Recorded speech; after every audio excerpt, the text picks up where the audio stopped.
So now we have created the audience list. When we will start our email marketing campaign, our mail will start going to this audience. But there is need to change some settings in the audience list. For example, what will be the subject line, from where the mail is being sent, and if your subscribers they want to reply back, on which mail you will receive the reply, and other settings. So let us start making the changes in the audience list settings. Audience settings. You can create multiple audiences depending on your campaigns. Each audience will be independent. You can select any audience list to run your campaigns.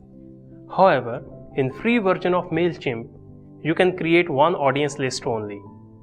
It is important to make some changes in the settings of audience list for its effective use.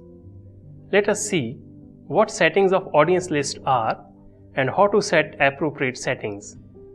Go to Audience. From Manage Audience, go to View Audience. It says you have exceeded the limit. To add more audience list, you have to upgrade your plan. Don't worry, we have one list. There is one list named as DMOOC and 22 contacts. To change the settings, go to Settings. Here are bunch of settings.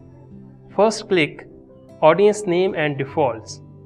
If you want to change the name, change it from here. This is important. Enable double opt-in. If any subscriber will join your list by signing a form, then there will be double confirmation. A confirmation mail will be sent to the mail ID submitted in the sign-up form by the subscriber. Once subscriber will confirm, only then subscriber will be added to the list. What are sign-up forms? How to design them? We will discuss in a while.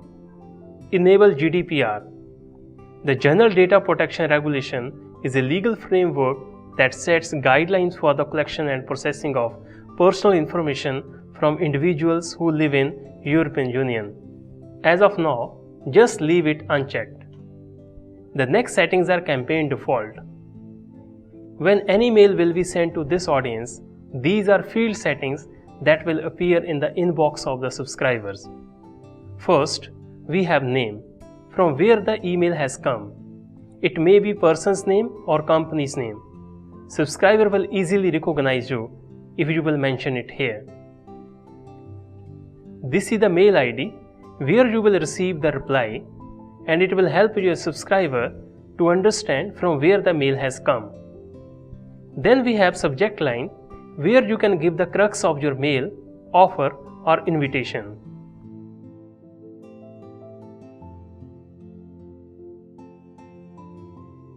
Next we have campaign URL generated randomly. It will help you to open your campaign in browser directly and can be hosted on any website or social media platform. I will show you the example of it in a while.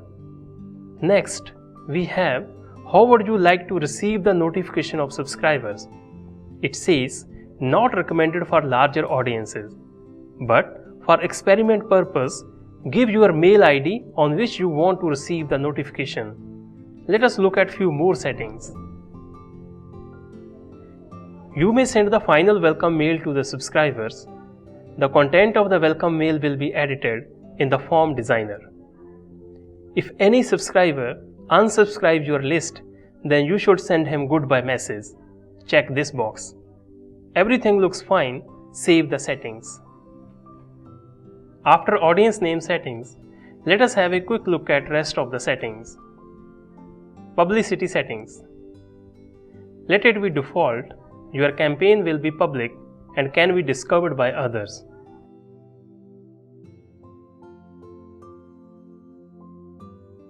Audience field and merge tags. Merge tags are used to personalize the mails.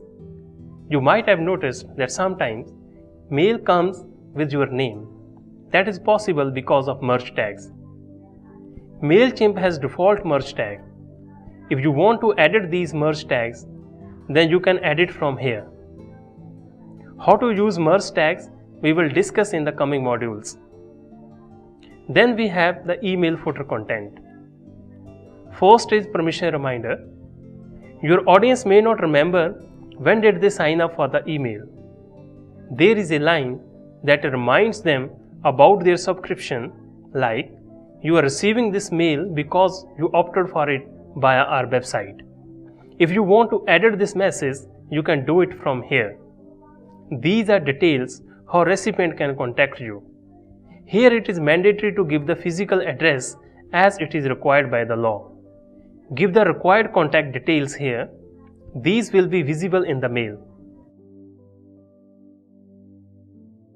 There are few advanced settings like Beamer, Google Analytics, Google Weblook. Let them as default settings.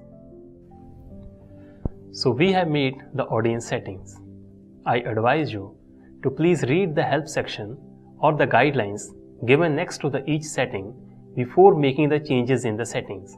This is very important as the one wrong setting may spoil the entire marketing campaign. So be careful. So let us proceed further.